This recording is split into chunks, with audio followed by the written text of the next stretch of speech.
Hello Palak, welcome to my channel and very big congratulations for qualified UGC NET and JRF in Commerce and देखो basically अपना main M है आपको लेके आने का कि आपने क्या स्ट्रेटजी यूज की है या आपने क्या टाइम टेबल फॉलो किया है उससे दूसरों को हेल्प हो सकता है तो आप अपने बारे में ब्रीफली इंट्रोड्यूस करिए आप अपने आप को या okay. Thank you so much. मैंने ग्रेजुएशन कनोडिया कॉलेज से की है जो या जयपुर में है। और मैंने मास्टर्स दैट इज ईएफएम मतलब या specific economics and financial management ये मैंने राजस्थान यूनिवर्सिटी से की है। अभी मेरा करंटली एमफिल चल रहा है या और 1-2 महीने में कंप्लीट हो जाएगा। अब नेक्स्ट या मैंने टेल मी हाँ, हाँ। तो थैंक यू। मेरा पेपर वन में इस बार 99.47 परसेंटाइल रहा है और पेपर टू में मेरा कॉमर्स जिसमें 99.37 परसेंटाइल है। टोटल ग्रेट ग्रेट 99.68 परसेंटाइल रहा है या मेरा। और मेरा स्ट्रैटेजी पेपर वन में ये रहा है कि मैंने एक ही जरा सा sorry to interrupt you I have one question EAFM जो है आपका ये एक्चुअली मतलब बहुत सारे लोगों को कंफ्यूजन होगा इससे क्योंकि कॉमर्स में एमकॉम वाले ही अलाउ होते हैं तो आप इसके बारे में थोड़ा सा एक्सप्लेन कर दो कि ईएएफएम जो है एफ पर्टिकुलरली राजस्थान में एमकॉम के बराबर है डेफिनेटली वो यू कैन एक्सप्लेन वैसे ऑल ओवर जो हमारा मेन जो सब्जेक्ट है वो कॉमर्स ही है, बट इन या राजस्थान के अंदर मास्टर्स को 3 हिस्सों में डिवाइड कर रखा है कि आप अलग अलग स्पेशलाइजेशन ले सकते हैं मास्टर्स में। पहला है ईएफएम जिसको इकोनॉमिक्स एंड फाइनेंशियल मैनेजमेंट बोलेंगे। सेकंड है हमारा एबीएसटी जिसमें हम अकाउंटेंसी में स्पेशलाइजेशन है। और या थर्ड वन है बीएडीएम जिसके अंदर हम बिजनेस एडमिनिस्ट्रेशन आएगा। ओके और मेरा स्पेशलाइजेशन ईएएफएम में है जो इकोनॉमिक्स, बट हमारा मेन जो सब्जेक्ट है वो कॉमर्स ही रहेगा। हम्म। हाँ, देखिए तो एक एक नई चीज़ ये भी सीखने को मिला हम लोगों को। तो अब देखो बहुत स्पेसिफिकली मैं आपसे पूछना चाहूँगा ये आपका कौन-सा अटेम्प्ट था और इससे पहले आपने शायद 2 टाइम्स नेट भी क्वालीफाई किया आई थिंक। हाँ। तो ये आपका 3rd अटेम्प्ट था। तो मतलब लास्ट 2 टाइम आपने क्या मतलब इस बार एडिशनल क्या किया? आपको क्या लगता है कि एडिशनल क्या जो आपका जेआरएफ क्वालीफाई हुआ? लास्ट 2 टाइम नेट क्वालीफाई हो रहा था। पहले मैं फ़ोकस ज़्यादा करती थी कंटेंट पे कि मेरे को सिर्फ़ और सिर्फ़ कंटेंट पढ़ना है, या ज़्यादा-ज़्यादा पढ़ना है। मैं मेरे को क्वेश्चन सॉल्व नहीं करती थी, प्रीवियस ईयर क्वेश्चन को अच्छे से नहीं समझती थी कि पैटर्न किस अकॉर्डिंग आ रहा है। हुँ, और जो मैं मिस्टेक्स करती थी उसको मैंने कभी प्रॉपर एनालाइज़ नहीं करा कि मेरे को अगर रीडिंग कॉम्प्रिहेंशन में अगर मैं हुँ, मिस्टेक कर रही हूँ, तो मुझे उस पे ज़्यादा फ़ोकस करना चाहिए या फिर डीआई पे फ़ोकस करना चाहिए, जो मैंने फ़ोकस नहीं करा। इस बार मैंने वो सारी मिस्टेक्स को अच्छे से एनालाइज करा कि मैं मेरा वीक एरिया क्या है। और मैंने प्रॉपरली मैटर पढ़ा। अगर एक ही नोट्स पढ़े हैं तो मैंने प्रॉपरली उसी नोट्स पे रिलाई करा है। हुँ। अच्छे से रिवाइज करा है। मैंने लास्ट के 1 से 2 महीने मैंने सिर्फ रिवीजन किया है।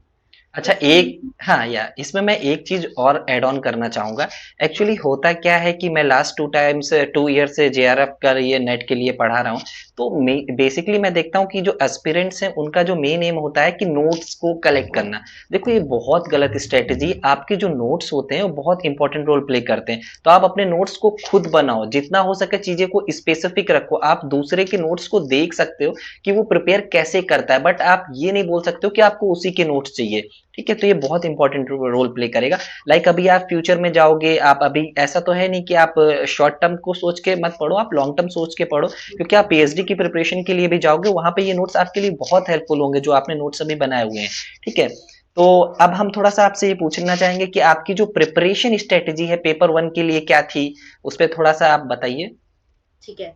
पेपर वन में मेरी बेसिकली ये स्ट्रैटेजी रही है कि मैंने थोड़ा-सा करंट पे फ़ोकस करा है, डीआई पे फ़ोकस करा है। या जो मैं हमेशा डीआई मुझे लगता है कि सबको थोड़ा डर लगता है, हम छोड़ जाते हैं। या तो लास्ट तक मैंने हर एक-एक दिन डीआई प्रैक्टिस की है, इवन आरसी भी मैंने प्रैक्टिस करी है। और जो टीचिंग एप्टीट्यूड होता है, मैंने एक काम करा था, जो प्रीवियस ईयर क्वेश्चन होते हैं, उसको मैंने प्रॉपर्ली ऐसा हम ये करते हैं कि हम यूनिट वाइज़ सॉल्व करते हैं कि आज हमने टीचिंग एप्टीट्यूड सॉल्व कर दिया, आज हमने रिसर्च कर दिया। लेकिन जब हम एग्ज़ाम देते हैं तो ओवरऑल 50 क्वेश्चन्स आते हैं ना, हमें वैसे ही क्यों नहीं स्टार्टिंग से प्रैक्टिस करते? तो मैंने पूरा प्रीवियस ईयर क्वेश्चन 50 क्वेश्चन ही प्रैक्टिस करे थे। और जो मुझे लगता था कि ये बहुत कन्फ्यूज़ कर रहा है मुझे पॉइंट या फिर ये मुझे नहीं आ रहा, तो मैंने उसका एक 20 टू 25 पेजेज़ का मैंने स्नैपशॉट्स बना लिए थे। कि जो भी प्रीवियस ईयर क्वेश्चन में मुझे इम्पोर्टेंट लग रहा है, चाहे वो टीचिंग हो, तो मैंने मिक्स अप होके पढ़ा। मैंने ऐसा नहीं करा कि मेरे को सिर्फ टीचिंग एप्टीट्यूड पढ़ लिया, चलो उसके क्वेश्चंस कर लिए। तो मुझे लगता है कि ये ज़्यादातर सब लोग मिस्टेक करते हैं, क्योंकि हम यहाँ पे तो सिर्फ यूनिट वाइज़ प्रैक्टिस करके चले जाते हैं, बट जब मिक्स में क्वेश्चन आते हैं तो हम बहुत कन्फ्यूज़ हो जाते हैं हाँ, राइट। कि तब ज़्यादा मिस्टेक्स होती है। तो ये मेरा जो बहुत अलग स्ट्रैटेजी रहा है इस बार, मतलब पेपर 1 में। आपने कौन-सा बुक फ़ॉलो किया बेसिकली, बुक या आप कुछ रिसोर्सेज़ आपने फ़ॉलो किए तो, क्योंकि उससे दूसरों को भी हेल्प होगा, तो जो और एस्पिरेंट्स हैं? पेपर 1 में मैंने पर्टिकुलर कोई स्पेसिफिक बुक फॉलो नहीं करी। मैंने हुँ, बहुत सारे मैटर अलग-अलग जगह से निकाल लेते। जैसे एक राइट, स्टडी मटेरियल ले लिया था मैंने, तो एक या टॉपिक देखा पर्टिकुलर, तो मुझे जो भी अच्छा लग रहा था, जहाँ से भी अच्छा लग रहा था, मुझे लग रहा था मैं जितना कवर कर सकती हूँ, तो मैंने एक जगह अपना खुद के मैटर मैंने लिखे थे नोट्स में। Okay, okay. चलो अब हम बात करते हैं पेपर 2 के लिए। तो देखो पेपर 2 आपका जो कॉमर्स का है बहुत ज़्यादा बड़ा सिलेबस है। ये बिल्कुल सही एक फैक्ट है। पेपर 2 पे आपका कॉमर्स हो चाहे मैनेजमेंट हो, दोनों पे बहुत बड़ा सिलेबस है। तो आपने इसको कैसे कवर किया? सारा सिलेबस आपने पूरी यूनिट पढ़ी या कुछ कम यूनिट पढ़ी? आपका टारगेट क्या था? मतलब आपका एक स्ट्रैटेजी क्या था कि किस तरीके से चीज़ों को आपने टैकल किया? और आपका दूसरा, आपने टाइम को कैसे मैनेज किया पेपर 2 के लिए? ठीक है। हाँ, पेपर 2 में मेरा ये स्ट्रैटेजी रहा है कि जो पर्टिकुलर पेपर 2 इज़ लाइक बहुत ज़्यादा वाइड है। या आप राइट। उसको जितना पढ़ोगे वो उतना ही कम लगता है, हुँ, क्योंकि आप पूरा ओवरऑल कॉमर्स पढ़ रहे हो। मैंने कोई यूनिट्स नहीं छोड़ी थी, क्योंकि मुझे ये था अगर मुझे 10 यूनिट्स पढ़नी है प्रॉपर्ली। लास्ट टाइम मैं इनकम टैक्स छोड़ के जाती थी। मुझे ऐसा लगता था, और मोस्ट ऑफ द स्टूडेंट्स को जो लगता है कि इनकम टैक्स बहुत हार्ड है, प्रैक्टिकल आएगा, लेकिन ऐसा कुछ नहीं है। हुँ। इनकम टैक्स ज़्यादा ईज़ी है। मैंने उस पे फ़ोकस करा, क्योंकि मैंने जब एनालाइज़ करा तो उसमें हमेशा से 11 टू 12 क्वेश्चन्स आते ही आते या हैं। और कुछ तो स्पेसिफिक टॉपिक से क्वेश्चंस आते हैं। सबसे बड़ी चीज़ ये, आप वो टॉपिक्स अगर आइडेंटिफ़ाई कर लो तो उससे आपका काम हो जाएगा। आपको पूरा इनकम टैक्स नहीं पढ़ना है। आपको कुछ स्पेसिफिक टॉपिक्स को बहुत अच्छे से प्रिपेयर करके जाना होता है। ये मेन स्ट्रैटेजी है, राइट, गुड। और मैंने एक चीज़ जो नोटिस करी, मार्केटिंग सब बहुत थ्योरेटिकल है। तो मार्केटिंग जब हम पढ़ते हैं कि हाँ भाई, प्रोटेक्शन फंक्शन है, ये नॉर्मल फंक्शन है, तो हम जस्ट थ्योरेटिकल तो बहुत बोरिंग हो जाता है। अरे पढ़ तो लिया, प्रोटेक्शन फंक्शन ये होता है। लेकिन जब उसके क्वेश्चन्स आते हैं बहुत डिफरेंट होते हैं, बहुत हाइपोथेटिकल क्वेश्चन्स होते हैं, फैक्ट पे नहीं होते। तो और मार्केटिंग से सबसे ज़्यादा क्वेश्चन पूछे जाते हैं। हुँ, तो मेरा इस पे ये स्ट्रैटेजी था कि मैं मार्केटिंग, इनकम टैक्स इन पे प्रॉपर्ली फोकस करूँ। मेरा ये नहीं हो कि मेरे को सिर्फ फैक्ट पढ़ना है, कि अगर मुझसे कोई पूछे मार्केटिंग क्या है, तो मुझे लगता है वो सब बता देंगे। या लेकिन उस कंसेप्ट को अच्छे से पढ़ना और थॉरली, मतलब उसको रिवाइज करना, किस अकॉर्डिंग क्वेश्चन पैटर्न आ रहे हैं। मैंने मैनेजमेंट, कॉमर्स, इवन आपके सारे क्वेश्चंस देखे हैं। आपने जो एक्सप्लेन करे हैं, मैंने उसी को ही प्रॉपर्ली फॉलो करा है। मार्केटिंग में मतलब एक-एक चीज़, मतलब मुझे लगा कि मैं थोड़ा-सा ज़्यादा करती हूँ कॉमर्स हुँ, से ज़्यादा क्वेश्चन। तो मैंने मैनेजमेंट की आपकी सीरीज़ देखी थी, हुँ, तो मैंने उसका सारा मैटर एक जगह लिखा था, और उसी को रिवाइज़ करना बार-बार, देखना कि क्या पैटर्न चेंज हो रहा है। हुँ। छोटे-छोटे टर्म्स पे फ़ोकस करना, जो हम एक्चुअली वैसे। इस बार मेरा एक ऑब्जर्वेशन और है, मैंने पेपर देखा कि बहुत सारे मैनेजमेंट के जो क्वेश्चंस थे कॉमर्स के पेपर में आए। एक्चुअली दोनों का कुछ यूनिट्स डिफरेंट है, सिर्फ 3 से 4 यूनिट डिफरेंट है, बाकी सिलेबस बहुत हद तक सेम है, ठीक है? सेम है, तो हाँ। वो बट एक बन चुका है मिसकंसेप्शन, या बोलें कि दोनों बहुत अलग है, उतना अलग नहीं, 4 3 से 4 यूनिट में डिफरेंस है, बाकी वही सेम चीज़ें हैं, आगे-पीछे लिखा हुआ है, ठीक है? तो अब एक बहुत इम्पोर्टेंट चीज़ है कि आपने कितनी देर पढ़ा? मतलब बहुत सारे एस्पिरेंट्स का सिंपल सा क्वेश्चन होता है, मेरे से तो पता नहीं कितने लोगों ने पूछा कि आप कितने घंटे पढ़ते हो? तो आपके लिए मतलब क्या है कि आपने कितने घंटे पढ़ा और किस तरीके से पेपर 1 को टाइम दिया, किस तरीके से पेपर 2 को टाइम दिया? तो उस पे थोड़ा-सा आप बताइएगा? मुझे ऐसा लगता है ये सबका ही होता है जब हम स्टार्टिंग करते हैं, तो कि हमें हुँ, कितने घंटे पढ़ना चाहिए। ज़्यादातर हम यही सुनते हैं 6 घंटे, अच्छा। 7 घंटे, बट मुझे ऐसा लगता है पर्सनली, स्टार्टिंग में मैं क्या करती थी कि ठीक है कि हाँ, मुझे 6 घंटे पढ़ना ही है, तो मैं बुक खोल के बैठ जाती थी। चाहे वो मुझे समझ आ रहा हो या नहीं आ रहा हो, बट मुझे 6 घंटे कंप्लीट करना है। तो मैंने इस बार ये चीज़ें फॉलो नहीं करी। मुझे ये था कि अगर मैं जब अच्छे से कर पा रही हूँ, तो मैं हुँ, उसको तभी पढ़ूँ। फिर धीरे-धीरे मेरी कंसिस्टेंसी इंक्रीज़ होने लग गई। मैंने स्टॉपवॉच चलाया, तो हुँ, मैंने तब देखा कि मैं पढ़ रही हूँ, जब मेरे को लगा चलो मुझे ब्रेक ले लेना चाहिए। जब मैंने स्टॉपवॉच देखी, तो मैंने सिर्फ़ 10 मिनट पढ़े थे, और मुझे लगा मैं 1 घंटा पढ़ ली। फिर देन धीरे-धीरे मैंने स्टॉपवॉच लेके स्टार्टिंग से पढ़ना स्टार्ट करा, थोड़ा-सा इंक्रीज़ होने लगा कि नहीं-नहीं मुझे इतना मेरे को लगता है बेसिकली आपको 6 से 7 घंटे पढ़ने चाहिए और आप 6 से 7 घंटे पढ़ो लेकिन आप ऐसे पढ़ो कि अगर आपने एक टॉपिक भी पढ़ा है तो आपको बहुत अच्छे से आना उसको चाहिए, मतलब राइट, राइट, से बिल्कुल प्रॉपर सही है। कर तो मतलब आप पेपर 1 के लिए कितना टाइम देते थे एंड पेपर 2 के लिए स्पेसिफिकली अगर हम बात करें तो? मतलब पेपर मैं 1 पे दोनों को हाफ-हाफ टाइम देती थी बट या ज़्यादा मेरा पेपर 2 पे फ़ोकस होता था क्योंकि पेपर 2 पेपर 2 बहुत ज़्यादा वाइड है। वेटेज ज़्यादा है, वेटेज हाँ, भी ज़्यादा है और वाइड भी है। या पेपर राइट। 1 पे मेरा ज़्यादा फ़ोकस क्वेश्चन्स पे रहा है। हुँ, क्योंकि पेपर 1 में मैटर सिर्फ़ वो ही होता है लेकिन क्वेश्चन्स को समझना हुँ, और बहुत अलग-अलग पैटर्न उसमें हमेशा से आते हैं। तो पेपर 1 पे मेरा 1 घंटे मेरे को ये होता था कि मुझे डेली का एक मॉक टेस्ट या फिर एक प्रीवियस ईयर क्वेश्चन सॉल्व करना ही है। राइट, तो राइट, मेरा राइट। हाँ, तो मेरा पेपर 1 में लाइक 3 से 4 घंटे रहता है एंड पेपर 2 में 6 घंटे लगभग। हाँ, तो बहुत सही आपने बताया चीज़ों को लाइक इस पे मैं भी थोड़ा-सा कुछ चीज़ ऐड करना चाहूँगा। बहुत सारे लोग जैसे मैं उनसे बोल दूँगा से 7 से 8 घंटे पढ़ता हूँ, तो वो 7 से 8 घंटा पढ़ना स्टार्ट कर देंगे। बट मेन थिंग ये होता है कि आप जितना भी पढ़ो आप क्वालिटी पे फ़ोकस करो, क्वांटिटी पे फ़ोकस ना करो। चाहे आप एमसीक्यू लगाओ, मैं हमेशा एक चीज़ बोलता हूँ अगर आप एमसीक्यू लगा रहे हो, एक एमसीक्यू लगा रहे हो, तो उसके जो 4 ऑप्शंस हैं आपको उनके बारे में पता न होना चाहिए। सबसे मेन चीज़ ये है क्योंकि आप देखोगे कि आपके जो कॉन्सेप्ट्स होते हैं वो सेम होते हैं पेपर रिवाइज नहीं होता है चीजें रिवाइज नहीं होती बट जो कॉन्सेप्ट्स होते हैं वो अगेन एंड अगेन आपके पेपर में आपको देखने को मिलते हैं बहुत सारे टॉपिक्स ऐसे हैं जिनसे बार बार क्वेश्चंस मिलेंगे आपको तो आप हमेशा क्वालिटी पे फोकस करो जो भी अभी प्रिपरेशन कर रहा है और स्टार्टिंग जैसे आप अगर हम लोग 6-7 घंटे बोल रहे हैं तो अगर आप पलक आप भी जानते हो अगर आपने एकदम से पढ़ना 6-7 घंटे आप एकदम से नहीं पढ़ सकते हो उसमें क्या होता है कि आप पहले 1 घंटा पढ़ोगे फिर आपका एक इंटरेस्ट जनरेट होता है फिर आप कुछ दिन बाद उसको 2 घंटे में कन्वर्ट करोगे फिर 3 घंटे में कन्वर्ट करोगे तो ऐसे वो 6 से 7 8 घंटे जब आपका एग्जाम आएगा तो 8-9 घंटे में भी कन्वर्ट हो जाएगा बट आप ये चाहो कि आप एग्जाम के पहले एकदम से 8-9 घंटे दे दो तो वो पॉसिबल नहीं होगा ना वो आप उतना कंसिस्टेंसी नहीं दे सकते हो सबसे बड़ा पॉइंट ये है एंड हाँ ये आपका यूजी पीजी का क्या इम्पैक्ट रहा आपको क्या लगता है आपने जो यूजी पीजी में पढ़ा था वो कहीं ना कहीं यहाँ पे हेल्पफुल हुआ या नहीं मतलब पोस्ट नो ग्रेजुएशन में डाउट यूजी, पीजी में हम बहुत ज़्यादा सब्जेक्टिव पढ़ते हैं, हाँ, तो एक इम्पैक्ट पड़ता ही है और बेसिकली नेट हमारा एक ऑब्जेक्टिव है। हम्म, तो यूजी, पीजी से हमने जो बेसिक नॉलेज ली है, वो तो फ़र्क पड़ता ही है, लेकिन स्टार्ट अगर हम नेट जेआरएफ की बात करते हैं, तो कॉमर्स में वो हेल्पफुल है, लेकिन पेपर 1 बहुत डिफरेंट है। yeah. तो अगर कोई भी प्रिपरेशन हम करते हैं, तो एक ज़ीरो से तो वो स्टार्ट होता ही है, but no doubt UG, PG का तो काफ़ी ज़्यादा रोल रहता है। आपके तो कॉन्सेप्ट्स को क्लियर करने में कहीं न कहीं वो कॉन्सेप्ट्स को हेल्पफुल क्लियर हाँ। या राइट। आपने बोला कि पास्ट ईयर एमसीक्यू बहुत हेल्पफुल होते हैं। आपको क्या लगता है कि पेपर 1 या पेपर 2 में पास्ट ईयर एमसीक्यू से क्वेश्चंस इस बार आए? आपने 3 बार नेट जेआरएफ 4 बार एग्ज़ाम दिया है। तो आपका क्या एक ऑब्जर्वेशन है? आप थोड़ा-सा बता मेरा सकते हैं? हुँ, ऑब्जर्वेशन प्रीवियस ईयर क्वेश्चन तो हर मतलब बहुत ही ज़्यादा इम्पोर्टेंट है। हुँ, आगे आपको पता चलता है कि किस तरीके के क्वेश्चन नो डाउट सेम कभी भी नहीं आते हैं। या लेकिन राइट। वो जब हम कॉमर्स के जैसे मैंने आपका पूरा टेस्ट सीरीज़ फ़ॉलो किया है। जब मैंने एक क्वेश्चन आपका देखा, आपने चारों ऑप्शंस मुझे अच्छे से आपने चारों ऑप्शंस उसमें समझा रखे हैं।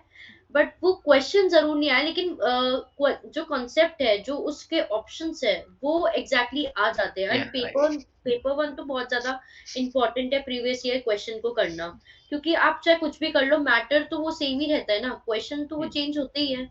राइट, तो right, right. Previous year question का तो बहुत ज़्यादा रोल रहता है मतलब आगे इस एक एक और आपसे मैं सजेशन लेना चाहूँगा कि लाइक बहुत सारे लोग बोलते हैं कि सेल्फ स्टडी नहीं करना चाहिए, कोचिंग लेना चाहिए। तो आपके अकॉर्डिंग अगर आपको नेट या जेआरएफ क्वालिफाई करना है, तो आपका सेल्फ स्टडी ज़्यादा इम्पोर्टेंट है या आपको कोचिंग करना चाहिए? मतलब क्या इम्पोर्टेंट है आपके हिसाब से? मुझे लगता है कि सेल्फ स्टडी इम्पोर्टेंट है और सबसे पहले माइंडसेट करना ज़रूरी है। हुँ, अगर हम यही सोचते रह गए कि नहीं-नहीं हमें सेल्फ स्टडी हम कर सकते हैं। अगर हम ये सोचे कि नहीं कोचिंग ज़्यादा बेटर है, तो कभी हम सेल्फ स्टडी कर ही नहीं पाएँगे। राइट। और अब हर चीज़ अवेलेबल है, आप यूट्यूब्स भी देखोगे, जैसे आपकी टेस्ट सीरीज़ सारी चीज़ें हैं। मेरे को अगर एक जगह टेस्ट सीरीज़ देखनी है ना, तो मैंने सिर्फ़ आपका चैनल फ़ॉलो करा है कि हाँ, मुझे हर चीज़ मैनेजमेंट हो गया, अगर मुझे मार्केटिंग के क्वेश्चन्स करने थे, तो मैंने मैनेजमेंट के भी कर पाई, एज़ वेल एज़ कॉमर्स में भी कर पाई।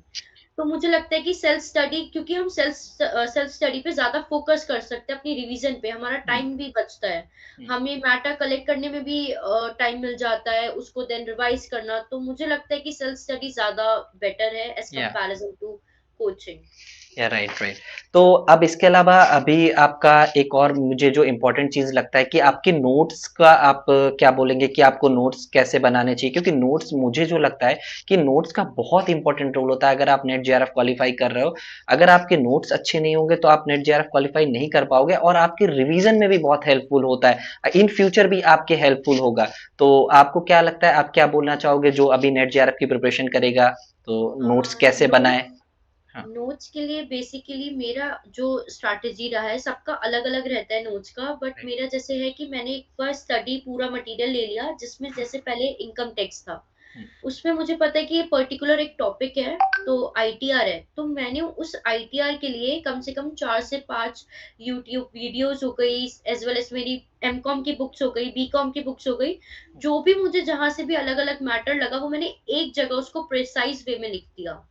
थोड़ा टाइम टेकिंग नो डाउट था, वो या स्टार्टिंग में राइट। था। अगर हम क्या 6 मंथ्स का जो हमेशा से एक पैटर्न रहता है, अगर हम लास्ट के 3 मंथ्स इसको करेंगे तो वो कभी कवर अप नहीं होगा। नहीं अगर होगा। हम स्टार्टिंग से वो करेंगे तो वो हम सारी चीज़ें कवर कर सकते हैं। तो मेरा नोट्स का पैटर्न तो हमेशा से यही रहा है कि मैं अलग-अलग जगह पे देख लूँ और एक जगह पे उसको प्रिसाइज़ वे में लिख दूँ। तो मेरा राइट राइट। नोट और मेरा एक क्वेश्चन और है कि मतलब आप अगर मैं आपको बोलूँ कि आप 3 या 4 जो भी आप जितना भी एडवाइस देना चाह रहे हैं, जो लोग भी अभी प्रिपरेशन कर रहे हैं, तो आप क्या एडवाइस देना चाहोगे उन लोगों को बेसिकली, लाइक नोट्स को लेके? आप अपने हिसाब से जो भी आपको 3 या 4 फैक्टर बहुत इंपॉर्टेंट लगते हैं आपके सक्सेस के लिए, वो आप बता सकते हो लोगों को, ताकि होता क्या है कि आप तो देखो नेट भी क्वालिफाई हो और जेआरएफ भी क्वालिफाई हो, तो उसमें क्या होता है कि जब आप नेट आपको ये चीज़ें पता है कि आप क्या गलतियाँ कर रहे थे, ठीक है? तो आगे इन फ्यूचर जो भी एस्पिरेंट प्रिपरेशन करेंगे, तो वो उन गलतियों को ना करें बेसिकली। उस हुँ, पे हुँ। हम बात हाँ।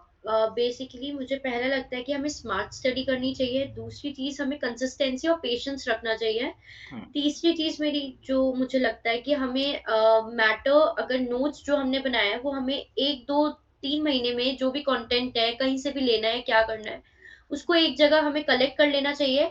देन लास्ट में रिवीज़न बहुत ही ज़्यादा ज़रूरी है। रिवीज़न, क्वेश्चन सीरीज़ सॉल्व करना, प्रीवियस ईयर क्वेश्चन करना और मेरा सबसे ज़्यादा मेन मुझे लगता है कि हमें previous year question unit wise करने थोड़े से कम करने चाहिए पेपर 1 में, नॉट हुँ, इन पेपर 2। हुँ, और हमें पूरा फुल मॉक टेस्ट देना चाहिए, देखना चाहिए कि बहुत ज़्यादा लेंदी भी एग्ज़ाम आता है। तो हमें पहले से पता चले कि हमारा स्पीड क्या है। बेसिकली मुझे लगता है revision, previous year question, mock test इन पे फ़ोकस करना चाहिए। ओके, ओके, ये राइट, चीज़ गुड। और एक चीज़ और है कि लाइक आप लास्ट के 1 मंथ में लोग बहुत ये चीज़ बोलते हैं कि वो एमसीक्यू लगाएँ या मॉक दें, या पर्टिकुलरली बहुत सारे उनके टॉपिक्स रह गए होते हैं, बहुत सारे यूनिट्स रह गए होते हैं। तो लास्ट का 1 मंथ का क्या स्ट्रैटेजी होगा, या जब भी एग्ज़ाम का डेट आ जाता है उसके बाद क्या स्ट्रैटेजी होना चाहिए? मुझे भी ऐसे सब बोलते थे कि आप लास्ट टाइम में क्वेश्चन मत लगाओ, लास्ट टाइम आप मैटर पढ़ो, पर मुझे लगता है कि सारी चीज़ें इम्पोर्टेंट है। हुँ, आप ऐसा भी नहीं कर सकते कि बहुत ज़्यादा एमसीक्यू लगाओ, लास्ट की 1 वीक आप एमसीक्यू ज़रूर छोड़ सकते हैं। आपको रिवीजन पे फोकस करना चाहिए, बट 1 मंथ हमें सब कुछ बैलेंस करके चलना चाहिए। ऐसा नहीं है कि हम एक दिन पेपर 2 ज़्यादा कर ले, तो एक दिन पेपर 1 कम कर ले, एक दिन एमसीक्यू कर ले, तो एक दिन नहीं करे। तो बैलेंस में मुझे लगता है सारी चीज़ें चलनी चाहिए, लेकिन लास्ट के जो 1 वीक है या फिर 10 डेज़ है, हमें तब एमसीक्यू छोड़ देना चाहिए। ओके। उससे पहले उस लास्ट के जो 10 डेज़ है, मुझे लगता है उसमें ज़्यादा रिवीज़न करनी चाहिए। जो भी हमने स्नैपशॉट्स बनाए होते हैं, जो भी हमने प्रिसाइज़ वे में लिखा होता है, जो भी हमने नोट्स बनाए होते हैं, हमें उस पे ज़्यादा फ़ोकस करना चाहिए। हाँ, तो एक और इम्पोर्टेंट क्वेश्चन है, बहुत सारे लोगों ने ये भी मेरे से पूछा है कि जो आपका एग्ज़ाम है, ये मेमोरी बेस्ड क्वेश्चन्स इसमें ज़्यादा होते हैं कि कॉन्सेप्ट बेस्ड क्वेश्चन्स ज़्यादा होते हैं? आपको अ, क्या लगता है? मतलब क्या वेटेज क्या होगा एक्चुअली में? क्योंकि ये उन सब के लिए है जो रट्टाफिकेशन करके जाते हैं, उनके लिए बेसिकली मैं क्वेश्चन पूछ रहा हूँ। तो क्या वेटेज होता है मैंने वैसे? स्टार्टिंग से बहुत ज़्यादा हमें पता नहीं था कि किस अकॉर्डिंग पढ़ना है। तो मुझे ऐसा लगता था मोस्ट ऑफ द स्टूडेंट और मैं भी इंक्लूडेड हूँ, हम हुँ, बहुत ज़्यादा फैक्ट पे पढ़ते हैं कि राइट, बहुत ही रूट लर्निंग करते हैं कि आईएमएफ कब आया, आईएमएफ के क्या फंक्शंस है, ये है, वो है। तो बहुत ही ज़्यादा फैक्चुअली पढ़ते हैं, लेकिन अब ऐसा नहीं है। अब आपको बेसिकली कांसेप्ट पता होना चाहिए कि वो फंक्शन अगर लिखा है, तो वो बोलना क्या चाह रहा है, वो क्यों राइट, ये फंक्शन है। अगर एक बॉडी परमानेंट है, लाइक परमानेंट क्यों लिखा है, टेम्परेरी क्यों नहीं है, वो क्या उसका मेन है। तो मुझे लगता है कि मेमोरी बेस्ड अगर आप कब तक कर लोगे? अगर हमेशा ये थोड़ा है कि अगर किसी स्टूडेंट ने आपसे क्वेश्चन पूछ लिया तो नहीं, अब मैं थोड़ा रिवाइज़ कर लेती हूँ तब मैं बताऊँगी। तो ये आज के लिए हो जाएगा, आगे के लिए तो नहीं होगा। तो मुझे लगता है कॉन्सेप्ट बेस्ड हमें कोई भी चीज़ अगर हम कम पढ़ रहे हैं लेकिन हम उसको अच्छे से पढ़ें तो ज़्यादा बेटर है और अब क्वेश्चन कोई फैक्ट पे बेस्ड नहीं आते हैं, बहुत हुँ, हाइपोथेटिकल आते हैं जैसे या अरेंज द फॉलोइंग, सीक्वेंस वाले, मैच द हुँ, फॉलोइंग हो गया। हुँ। तो अभी हमें कॉन्सेप्ट पे ज़्यादा फ़ोकस करना चाहिए। हाँ, और इन टाइम इस टाइप के क्वेश्चंस का आप जितना ज़्यादा प्रैक्टिस करोगे, आप उतने ही ज़्यादा स्पेशलाइज़ होगे चीज़ों को लेके। मैच द फॉलोइंग और ये सब क्वेश्चंस बहुत ज़्यादा टफ नहीं होते हैं। अगर आपको बाय चांस पूरे कॉन्सेप्ट्स में 2 कॉन्सेप्ट्स भी पता है, तो आपका काम कभी-कभी हो जाता है। तो वो बहुत इम्पोर्टेंट है। तो अब आपका नेक्स्ट गोल क्या होगा? उस पे भी थोड़ा-सा मतलब अब आगे आप क्या करना चाहोगे? आपका जेआरएफ क्वालीफाई हो गया। अ, अभी तो मेरा मेन गोल जो है वो पीएचडी में मेरे को एडमिशन लेना है। मुझे प्रॉपर किस चीज़ पे रिसर्च करनी है आगे, मुझे सिनॉप्सिस प्रिपेयर करना है। तो मेन मेरा अभी आगे के लिए पीएचडी पे है कि मैं अच्छी जगह से पीएचडी करूँ डेफ़िनेटली यू और विल डू। एक अच्छी नॉलेज लूँ कि मैं आगे फ्यूचर में किस चीज़ पे रिसर्च कर सकती हूँ जो सोसाइटी को हेल्प करे। मेरा आपसे एक सजेशन है एक्चुअली मैं थोड़ा-सा उस फ़ेज़ से आया हूँ, तो मैं आपको इसलिए बता रहा हूँ कि आप जेआरएफ क्वालीफाई हो गए या बहुत सारे लोग नेट क्वालीफाई होंगे, ठीक है? बट आपको ओवर कॉन्फिडेंट नहीं होना है अब इसके बाद क्योंकि यहाँ से जो आपके रास्ता है ना बहुत डिफ़िकल्ट है। ऐसा नहीं कि आपको बहुत हुँ, ईज़िली कॉम्पिटिशन बहुत हाई है। आपको अगर अच्छी जगह से पीएचडी करना है, आपको अपने कॉन्सेप्ट्स को बहुत अच्छे से क्लियर करना है और चीज़ों को बहुत अच्छे से समझना है। रिसर्च से जितनी भी चीज़ें हैं लाइक आपका पीएचडी से रिलेटेड जो भी आपका वो माइंडसेट होना चाहिए, देन आप वो कर पाओगे और इस फील्ड के लिए सबसे इम्पोर्टेंट चीज़ है पेशेंस। अगर आपके पास पेशेंस नहीं है तो आप इस फील्ड पे आगे मत जाओ। मेरा अभी भी बोलना है किसी के लिए भी अगर आपके पास पेशेंस है तो आपको आगे जाना चाहिए, नहीं तो नहीं जाना चाहिए क्योंकि आफ्टर पीएचडी कुछ चीज़ें बहुत सारी चीज़ें फिक्स नहीं होती और पीएचडी में भी बहुत सारा स्ट्रेस होता है। वहाँ पे भी आपको अच्छा खासा पेशेंस की ज़रूरत पड़ती है, ठीक है? तो आपसे को यही सजेशन है अपने कॉन्सेप्ट्स को क्लियर करो, अभी भी पढ़ना बंद नहीं करना है, जितना हो सके कॉन्सेप्ट्स क्लियर करो। रिसर्च प्रपोजल अच्छा सा बनाओ, रिसर्च प्रपोजल बहुत इंपॉर्टेंट रोल प्ले करता है। आपका तो आईआईएम्स में भी बहुत सारा चांसेस है, आप पीएचडी की प्लेलिस्ट है, आप जाके देख सकते हो। आईआईएम्स के लिए स्टेटमेंट ऑफ पर्पस मांगते हैं, उसको बहुत अच्छे से प्रिपेयर करो क्योंकि उसी के बेसिस पे आपका पूरा इंटरव्यू चलता है, ठीक है? तो बेस्ट विशेज़ आपके लिए and all the very best for your thank future. Thank you so much. You so much. Okay, thank you. To close.